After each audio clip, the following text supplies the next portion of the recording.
Okay. You are listening to WBHM Digital Broadcasting, Birmingham, Alabama.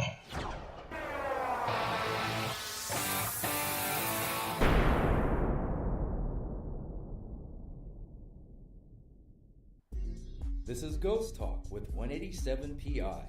Sit back and prepare yourselves for an adventure into the paranormal world with host Shelly Robertson and 187 PI research team. Ghost Talk is broadcasting live from Ohio's most haunted jail. Learn about their ongoing research at the jail and abroad, investigation techniques, and their personal encounters. Here is your host of Ghost Talk and 187 PI founder, Shelly Robertson.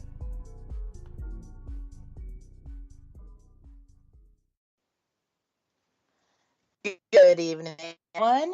Welcome to Ghost Talk Radio. I have an interesting show planned for you tonight, which deals with hauntings and animals. I want to invite all of my listening friends out there tonight to join me in chat at wbhm-db.com, where you can join in on the conversation and share any stories you may have regarding your own pets and their afterlife. So, let's start off with this question before we deal with the actual animal ghosts and such.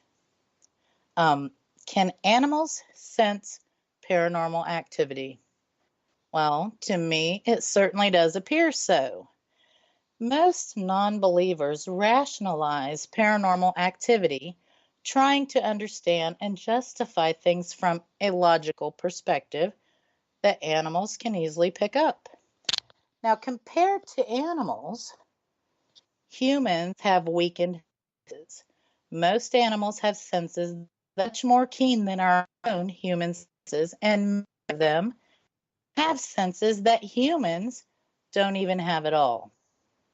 It is well known that many animals know when something paranormal is around them, from a common house cat hissing or following something unseen passing to the room, to just watching something. Have you ever sat there and just watched your cat paying attention to something that you can't see? Dogs and cats pretty much behave in the same manner. It is said that dogs, horses, birds, and I'm sure there's a lot of other animals also have the ability to sense things that most humans can't or wouldn't or have no capability of. Cats, for example, are well known for superb hearing, excellent sense of smell, and known electromagnetic sensory abilities. They also have low light vision, which probably makes them able to see things even in regular light that we can't see. It has also been noted that cats also seem to pick up their sleeping areas according to electromagnetic fields. Now, electromagnetic fields is known to spike up with paranormal activity. However, consistent electromagnetic fields are also associated with our own electronics and the wirings that run through our house, which leads us to believe that cats have the ability to directly sense electromagnetic fields. And I actually find that quite fascinating. Dogs are also well known for a multitude of great senses, from their superb sense of smell, possible electromagnetic sensory abilities, and a superb sense of hearing. Some have claimed that, then I find this really interesting, that the wetness of a dog's eyes make them able to see ghosts, and if a human ever would were to wet their eyes like the dog's eyes wetness, we would be able to see the same things that the dogs see. I find this very interesting. I'm not so sure about this claim. However, it is interesting nonetheless. And I don't know how we would actually test that theory if we wanted to, but it is interesting. Horses, they are naturally skittish, of course, and it has been reported that they often refuse to cross into areas that have high electromagnetic fields. They do, however, have superb senses in hearing and smell, but they have a limited sight in low light, making them even more dependent on using their other senses. It has also been reported that many birds, even the birds that are household pets, they are able to sense paranormal activity. They become frightened for no apparent reason, acting frantic, even putting up their fighting defenses. Birds are also affected by EMF. Not only do they sense it, but they can see EMF. Researchers have previously discovered molecules called cryptochromes, which change their chemistry in the presence of a magnetic field. And when this happens in the retinas of the bird's eyes, like when the light hits these molecules, their chemistry changes and the magnetism can influence them. The molecules might then even affect light sensing cells in the retina to create images. Now, this helps not only the bird's brain navigate during flight, but possibly also to see ghosts, at the very least, the energy image. And I find this to be truly fascinating that the researchers have found they can actually see the Earth's electromagnetic fields. That is fascinating to me. I have had personal experiences with such events with our previous house cats. They were always watching something I could not see. One of them has hissed and hunched his back up, all his hair standing up, at something I couldn't see with my own eyes. It's quite an amazing thing to witness when your pet seems to be interacting with something or someone you yourself cannot see. And I have a question for all my listening friends out there tonight. Have you had any experiences like this? If you have, please come to our interactive chat at wbhm-db.com and tell us about it. I would love to share your stories with our listening friends tonight. Which brings us to tonight's topic of hauntings and animals. So, to start, a question we must ask: can pets or animals in general hang around after they die? In my personal experience, I would have to say yes, at least for a short time just after death. So then we must ask, do animals have souls? Well, there are quite a few people who would be quick to tell you that this is a ridiculous notion and that animals do not have souls. Based upon my own experiences, it is possible, in the very least, that they have an energy life force that I believe can remain. As we all know, through thermodynamic, energy cannot be created nor destroyed. It simply changes states. The total amount of energy in an isolated system does not and cannot change. And thanks to Einstein, We also know that matter and energy are two rungs kind of on the same ladder. Now, the universe as a whole is closed. However, human bodies and other ecosystems are not closed. They are open systems. We exchange energy with our surroundings, okay? Now, we can gain energy, again, through chemical processes, and we can lose it by expelling waste or emitting heat. So now in death, the collection of atoms of which you are composed of, and that's kind of like a universe within a universe, so to speak, those atoms are repurposed.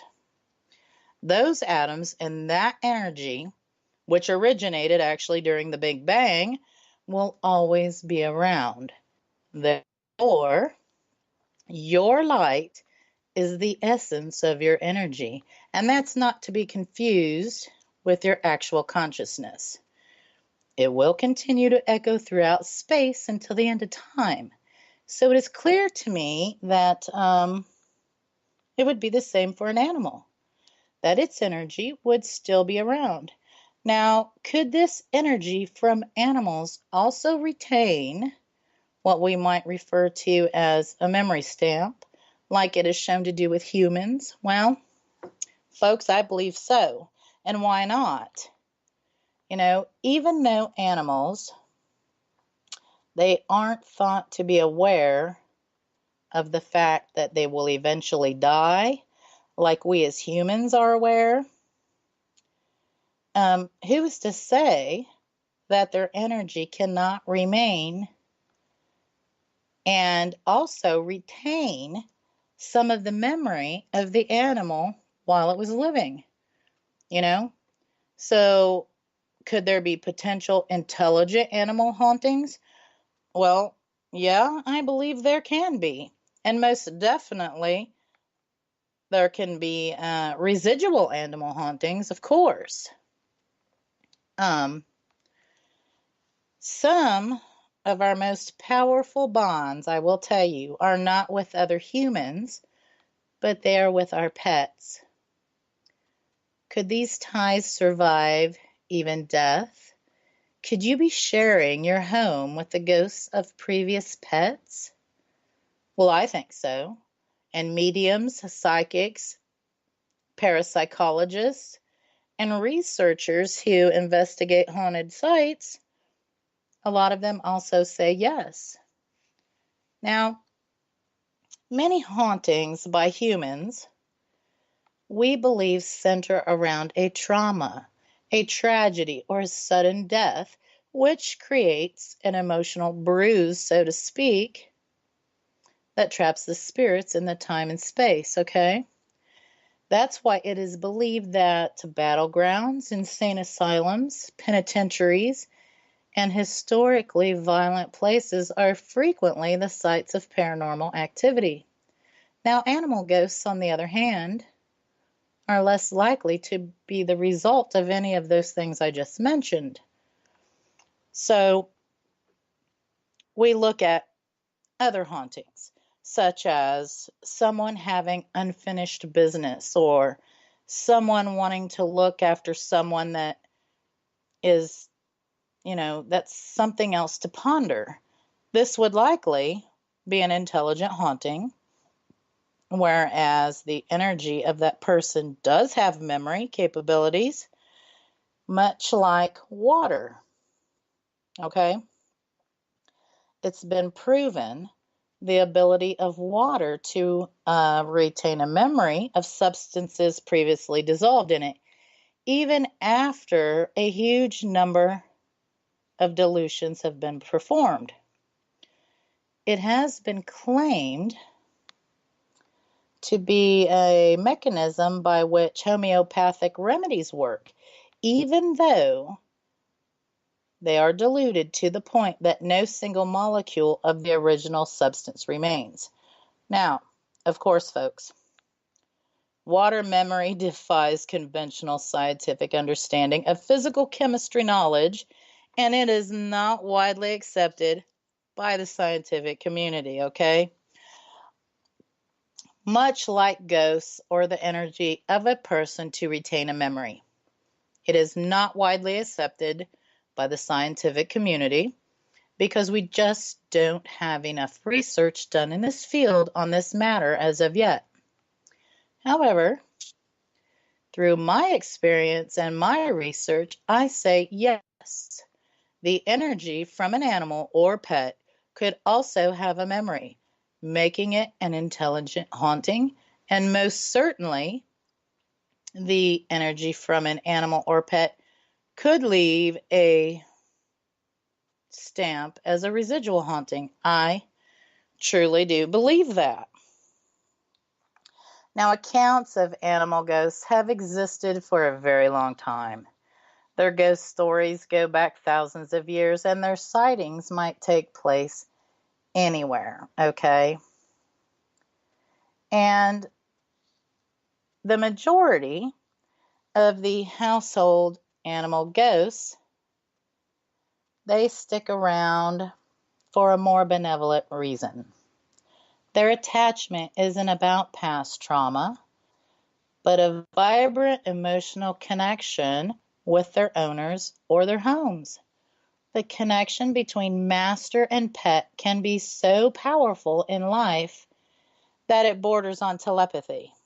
I know that sounds extreme, but I have an example of this, and I can tell you from my own experience.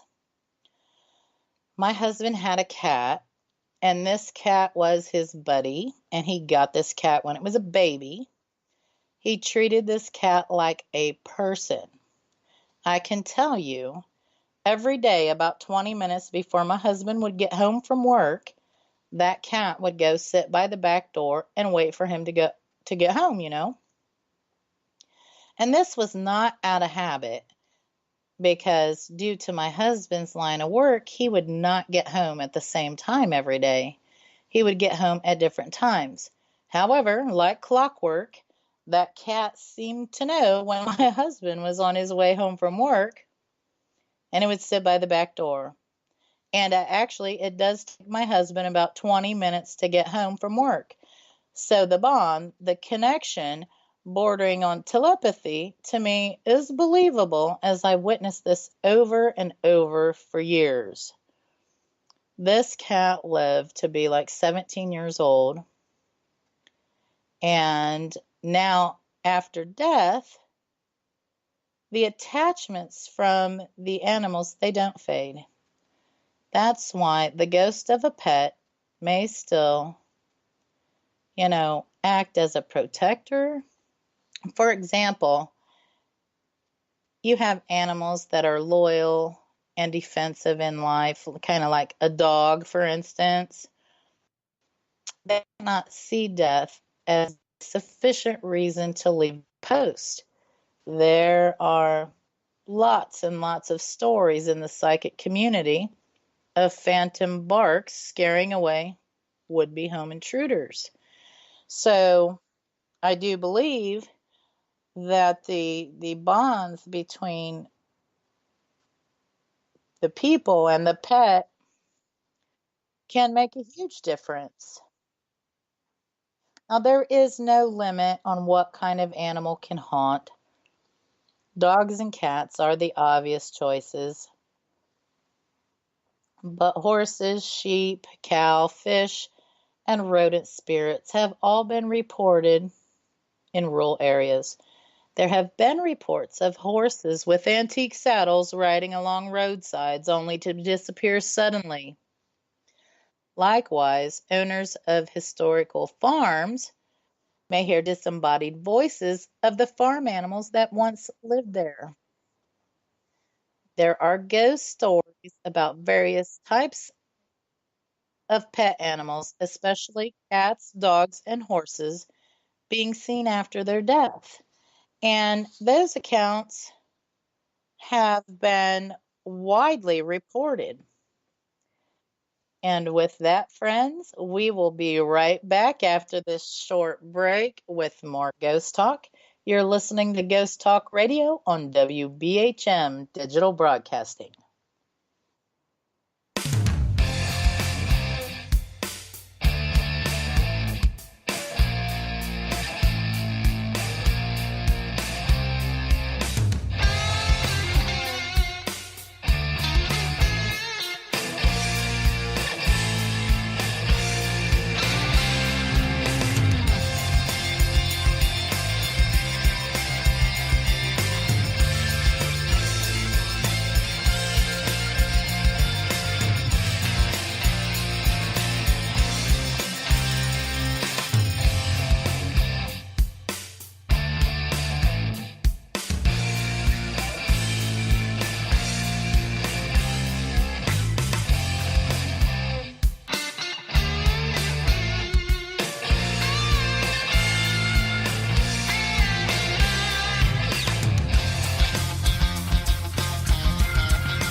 listening to WPHM Digital Broadcasting,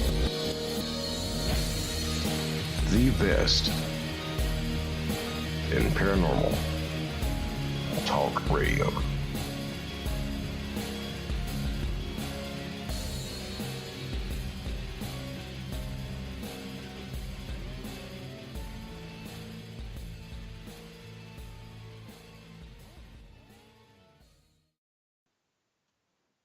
"23 minutes past the hour. Welcome back to Ghost Talk Radio with me as your host, Shelly Robertson.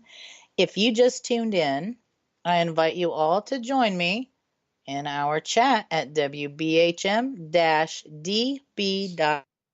where you can ask any questions you may have or share any stories you may have regarding tonight's topic, animal and hauntings.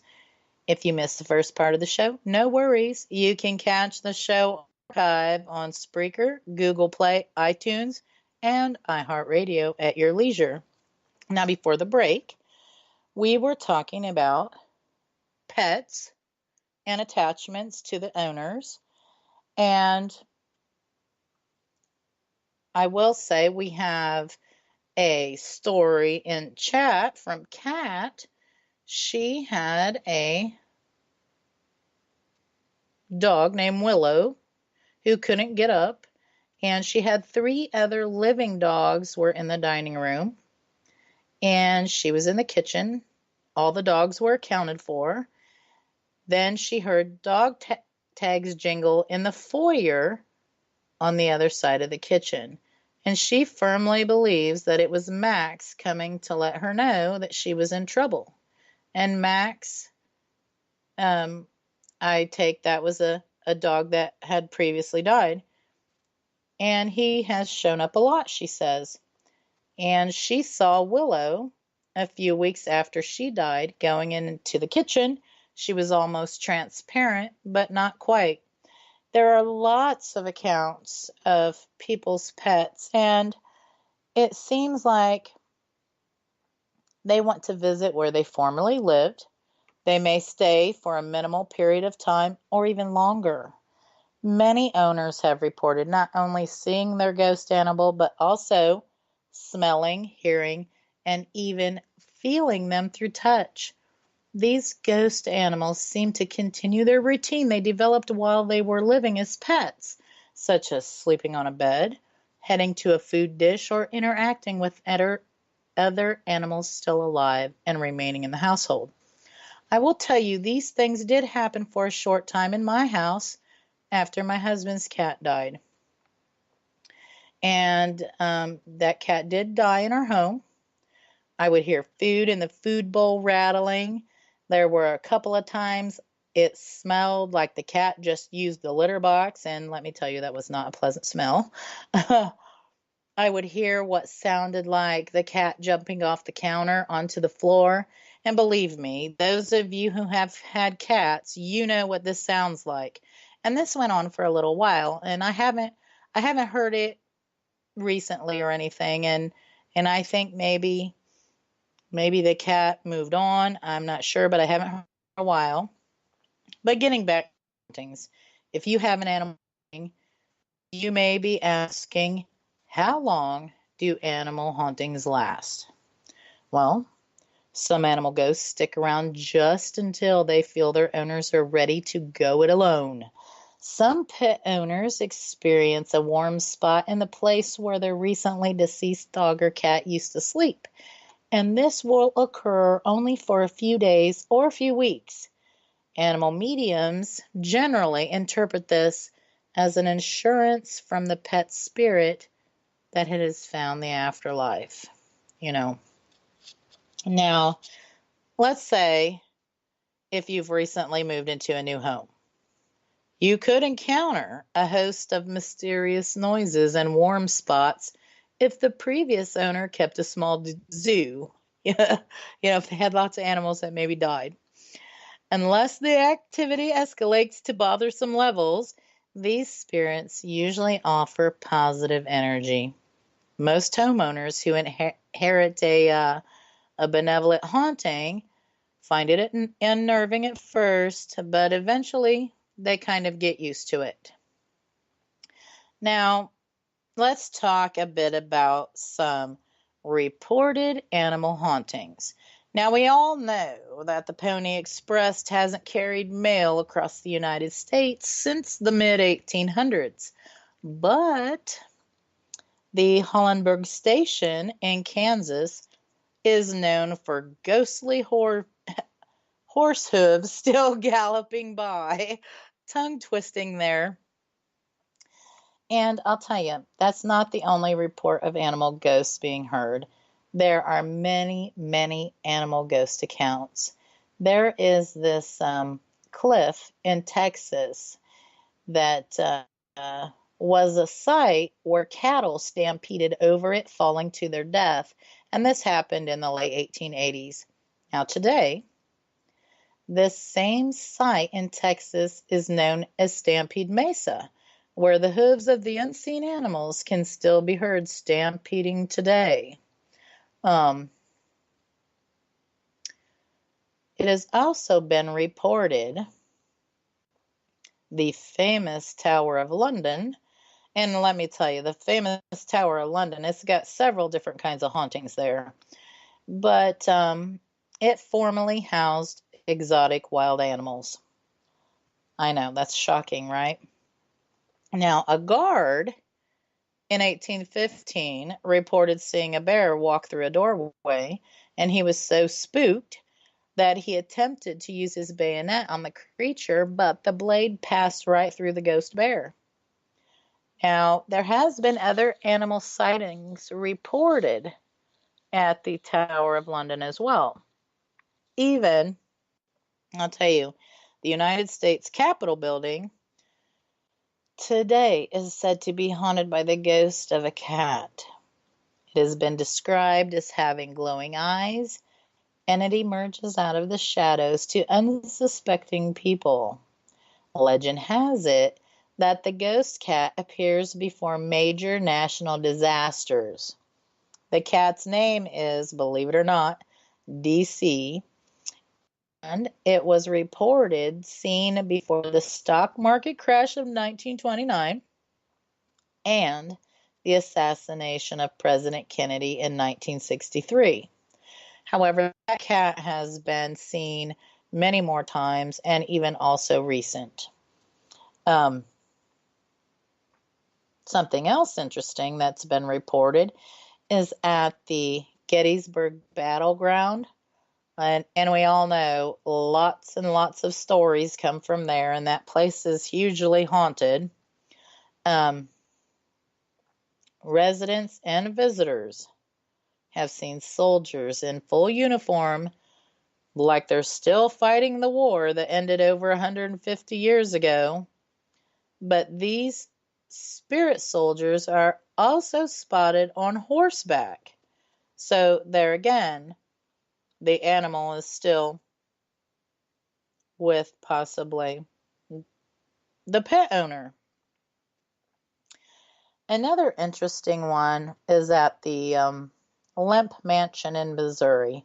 And we all know there's lots of hauntings and lots of tales from the Lemp Mansion. But one of the most intriguing reports of an animal ghost, it originates from the Lemp family themselves, who was actually once considered St. Louis royalty. Charles Lemp, he was the fourth and final Lemp to commit suicide. He had a pet dog named Serva. Charles decided to end his life in the same method that his father, brother, and sister did before him. He believed that his furry companion would be too distraught to live on without him, so he shot the dog before turning the gun on himself. Serva is reported to be one of the most common of the Lemp Mansion ghosts, especially fond of the room where he met his tragic end. People say they felt his wet nose nuzzle them. They've heard his howl echo through the mansion, especially on the anniversary of the dog's death. The spirit of Charles Limp himself is often spotted in the upstairs guest rooms, and Serva, his dog, many times is spotted accompanying him. So that's pretty interesting in itself. Now, there is another familiar story of animal hauntings, and that comes from the Crescent Hotel in Eureka Springs, Arkansas. This magnificent hotel is notoriously haunted by victims of an evil doctor who scammed unsuspecting cancer patients. Now, the sick put their lives and their life savings in the hands of this Dr. Baker, whose treatments did more harm than good, unfortunately. The tales of ghostly encounters at the Crescent are nothing new. One would almost expect this place to be haunted, and it actually is. But recently, stories of a different kind of ghost have surfaced. The spirit of an orange tabby cat has been spotted roaming the halls of the luxury resort. The cat is thought to belong to one of the baker's many victims, and so that's quite interesting that it took so long to show up. Now we move on to this next place. It's kind of interesting, and that's the Emlyn Physic Estate of Cape Mary, New Jersey. And it's the town's only Victorian house museum and is also known as Cape Mary's original haunted house. It was built in 1879 by Dr. Emlyn Physic, who moved into the mansion with his mother, Frances, and her sisters, Emily and Isabel. Now, all of these people eventually died in the house, and all three of the women are believed to still be residing in the building to this day. Now, in addition, a number of Dr. Physic's dogs are also said to still be roaming the halls of the mansion. For many years, Dr. Physic was the head of the Society for the Prevention of Cruelty to Animals and had taken in a number of dogs. When the canine spirits are around, there is said to be some disturbance, since Frances was not fond of the animals and would not allow them in the house. However, Emily, who was a dog lover, would sneak a few of the pups into her room when her sister was not around. So that's where we get all the dogs making a disturbance. Now, there is over 100-year-old legend, this next one, that looms over the scenic hanging hills of Hubbard Park in Meriden, Connecticut. It is the legend of the black dog.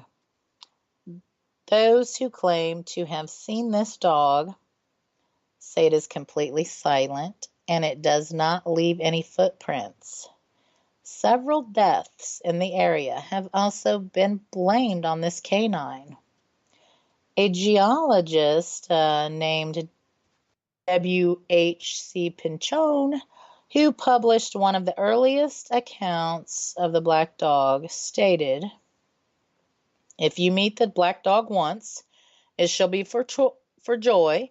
If twice, it shall be for sorrow. And if you meet the black dog a third time, it shall bring death." Now, Pinchon had personally seen the dog himself twice. His second sighting of the canine took place when he was conducting research in the Hanging Hills with a fellow geologist named Herbert Marshall. While Pinchon had seen the black dog twice, it was the third time his colleague Marshall had seen it. And when the dog approached them, Marshall slipped on the ice and fell to his death. So, is that coincidence? Or was that the workings of this black dog, right? There is this candle shop of the Poconos located in Swiftwater, Pennsylvania, and it just appears to be an ordinary store at first glance. However, the century-old building has a very grim past. At one point, it was used to conduct medical experiments on spider monkeys. Horrible, right? The shop was built in 1897 and was originally the residence of William Redward Fisher, the doctor who performed the experiments. The monkeys were kept in cages and experimented on in the basement of the building. Now, after the candle store opened, the cages and the old medical equipment, they were still in the basement. The store's current owner, her name is Linda, and other people that were working in the shop, they have heard stampeding sounds coming from inside the building, and they have even smelled the monkeys that haunt the store. Most of the ghostly activity takes place at night, and that's why I guess a lot of the employees refuse to walk around in the shop alone after dark. I mean, that would be a little spooky. Linesville, Pennsylvania is another place, and it is home to the historic Knickerbocker Hotel, and I'm sure a lot of you have heard about this place. The original owners, Milo and Sierra Arnold, first opened the hotel, and at the time it was known as the Arnold House, in early 1882. Some of its ghostly inhabitants include Clara Arnold herself, who succumbed to tuberculosis just 3 years after the hotel opened, and at least one small child also died there as well. Another spirit that roams the Knickerbocker is a cat that resides in the second floor room, known very appropriately as the cat room. It is speculated that the spirit is an orange tabby cat that once stayed at the hotel. The ghost feline has been captured on video sitting on a chair, and its meow can be heard in another video. There have been even more disturbing reports of animal hauntings at places like animal shelters and slaughterhouses. In Homestead and Redwood, Florida, there were reports from different sources of what is believed to be animal hauntings, possibly tied to a bunch of cases where horses have been stolen and butchered for their meat. Now, that sounds horrible, right? Reports range from hearing the horses neigh from the areas where there are absolutely no animals, smells, and even one report of an actual sighting of an apparition of a horse. Most of these areas during the night also have no city lighting, and the houses sit on larger areas of land or small farms and agricultural fields, which are out of the way and would not be the cause of these sounds and sightings. And there has been like many structures and parks built on the site of slaughterhouses. And there have been reports of people having feelings of panic, dizziness, and a feeling of not being alone. The Millwoods Art Center in Kentucky was built on the site of Fisher Meatpacking Plant. The story is that Buddhist monks were brought in before the renovation to do a type of exorcism to rid the space of evil. Well, they had to complete their ritual 4 times, and even then, they were never fully satisfied that the cleansing has been complete, and this is from all the animals who was slaughtered there. Now, with that, we will be back with more Ghost Talk. You are listening to Ghost Talk Radio on WBHM Digital Broadcasting.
You're listening to WBHM Digital Broadcasting, the best in paranormal talk, only on Paranormal Experience Radio, broadcasting live out of Birmingham, Alabama.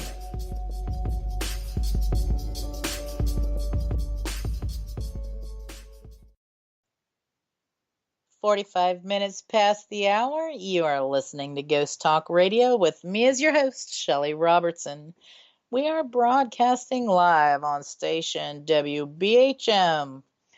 I have been discussing animal hauntings, and if you missed the first part of the show, you can always listen to our show archives at your leisure on Spreaker, Google Play, and iTunes, as well as iHeartRadio. We will post the archives on our Ghost Talk Radio Facebook page. You can just go to Facebook, use your search feature, type in Ghost Talk Radio, and we'll pop right up. Now, I want to move this a little bit because that have certain beliefs in animal spirits. So I want to move on a bit to Native American Indian tribes. And let's talk a little bit about their strong belief in animal spirits. We'll take a look at that a little. To them, the Native Americans, animal spirits is a belief actually in animism. And that is a belief based on the spiritual idea that the universe and all natural objects within the universe have souls or spirits. Now, an animal spirit is believed to be a supernatural power that embodies, attaches, or conveys influence empowering a person with the trait of the animal. Okay, so that's pretty interesting.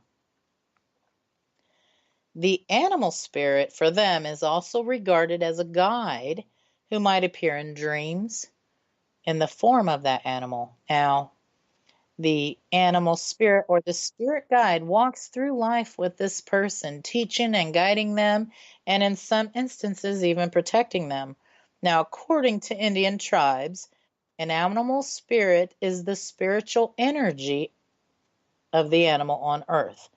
And the animal spirit is greater than the actual living animal because it embodies the essence of the animal spirit itself. For instance, with a wolf spirit, it is the voice of all the wolves that have ever lived. It is the medicine wolf. It is the wolf that can see itself and speak. A spirit animal will often appear to the medicine man or the shaman as a vision during a vision quest and is adopted his own guardian spirit animal and teacher. So, each Native American tribe has a group of spirit animals that are most prevalent among its people, and they are depicted in the tribe's totems. Now, the spirit animals of a tribe usually live in the area inhabited by the tribe and have a great medicine power. And I'm sure you're all familiar with what a totem pole looks like. Tribe totems all have a special meaning, characteristics, and significance. Some tribe totems are animal spirits that can be called upon by an individual or the tribe for its special powers to serve as a guardian or protector when the tribe is facing adversity. Now, tribe totems were believed to have spiritual significance and watched over the tribe, symbolizing their guardian spirit or helper. So, an example would be the Cherokee Indian tribe's totem has a wolf, holly, deer, and bird. Now, each animal spirit has a special meaning and characteristic and a significance. Shamans believe visions and dreams come from the animal spirits and they interpret the signs and the. So, with regard to the Cherokee Indian tribe's spirit animals, the meaning of them, according to a shaman, is a wolf animal spirit guide is the pathfinder. The wolf symbolizes intelligence and leadership. The deer, which is in their totem also, is the custodian of gratitude. The deer represents spiritual healing, gentleness, kindness, and compassion. And, if we take a look at ancient Egypt, our story could go on and on as far as animal spirits and the guides. Of course, one of the most sacred animals to ancient Egyptians was the cat. In fact, the first domesticated cat has been proven to have been in ancient Egypt. The cat was associated with the Egyptians' cat goddess Bast. And it is believed that this represented all the things such as motherhood, nurturing family, tending the hearth, fertility, and also protection. And it's quite amazing how they regarded the cats and them being spirit guides. The penalty actually for killing a cat in Egypt, even by accident, was death. And this is how prized the cat was. And I will tell you, they had special burials and special things that they'd done if their cat died. Like, if their cat died a natural death in their house, they would shave their eyebrows. Is that funny? And take them to sacred places to be buried. It has been reported that ghostly cats have been sighted in and around the pyramids, the temples, as well as other sacred places, and even the ruins, which is very, very interesting to me. And there is a lot more information on Egypt and their spirit animals because they have a list of them just like the Indians do. But if we bring things back to our own culture, and yes, Brenda Holmes in chat mentioned the mummified cats, and she is correct. They did have cat mummies and cats in tombs and cats buried in sacred places. She's very correct about that. But let's bring things back to our own culture and in regards to paranormal research. I don't personally feel that animal hauntings get as much attention as they should. I mean, I have been on many public ghost hunts and investigations where you might hear unexplained scratching noises, growls, and even people being scratched themselves, maybe feeling something brush against them or their leg. And to be quite honest, the folks in attendance, they don't give much thought to the possibility that it could be an animal or a pet from times long past. I mean, I have seen folks jump to the conclusion really quickly they got scratched, so it must be a demon. Which, by the way, demons are not all that common, and fortunately for that, I have never encountered one. Through some of my research at the jail, there have been a few times that we have had phantom disembodied meows of a cat. We have set out some cat toys, and we keep an eye on those to see if anything happens with those. We get unexplained growls in the cell blocks. Was this that of a dog that once belonged to one of the sheriffs of the past? This has not yet been determined, but we're working on it, and we're looking into that possibility. You know, you just never know. Some of these growls could be that of animals.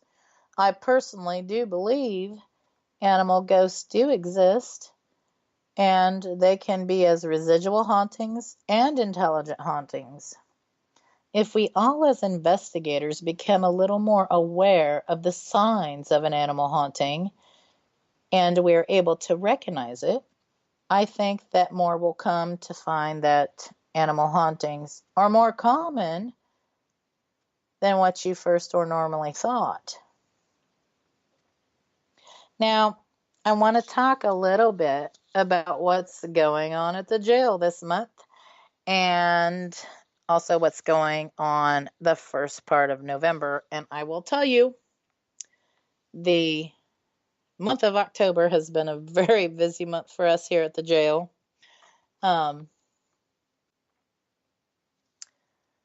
We have 2 remaining open sessions for Jailbreak Escape Game for the month of October. The theme for this month is the Big Top Circus. I will tell you, the escape games are super, super fun. And the proceeds from those games help to maintain the jail and help to fund the restoration process. And it's looking very positive. Spring for the heating and cooling, so I will be so excited about that. For more info about our escape games and to book a session, just go to www.jailbreakcode9.com. And that's the number 9. You can read about all the themes we have coming up and see the entire schedule.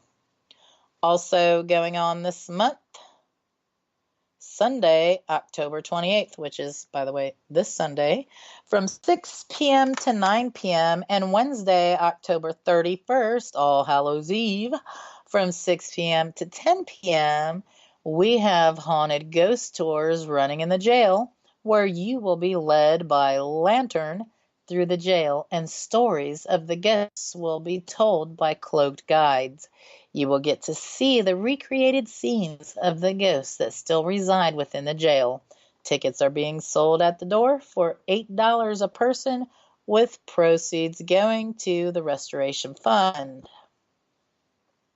Coming up November 3rd, from noon to 4 p.m., we are having historic jail tours open to the public so everyone can get a peek inside the jail, see what we've been doing, see how we're coming along on the restoration process. Tickets are $5 at the door. Excuse me. Friday, November 9th and Saturday, November 10th, we have a Ghost Hunt Weekends public ghost hunting event going on where you can get the chance to ghost hunt the jail and possibly catch some of the paranormal activity we experience here on an ongoing basis. You can even choose to spend the night and sleep at the jail if you want. I also want to mention those 2 days are the last public ghost hunts for the season, with none being offered again until May of 2019. So just go to ghosthuntweekends.com to reserve your spot while we still have a few remaining tickets left. Coming up on our November 9th Ghost Talk Radio show, Kristen Boyd will be joining me and we'll be talking about spirit communications, and we'll attempt to do a live EVP session, which will be super exciting for us and for all of you, our listening friends. I'm so looking forward to that show. Here's what we have coming up on our wonderful network, WBHM. Sunday nights at 8 p.m. to 10 p.m. Eastern, we have Fate Magazine Radio with host Kat Hobson. Monday night at 8 p.m. to 10 p.m. Eastern, we have Paranormal Pride with host Denise Pridemore. Wednesday nights at 8 p.m. to 10 p.m. Eastern, we have Paranormal Experienced with host Kat Hobson. They're all fantastic shows with great information and amazing guests. You will want to be sure you tune in to listen to those. And I will tell you, as we come to a close, I want to thank all of our listening friends out there tonight for taking time out of your busy schedule to listen to tonight's live broadcast. I wish everyone to have a great evening. You have been listening to Ghost Talk Radio, broadcasting on WBHM Birmingham. Good night, friends.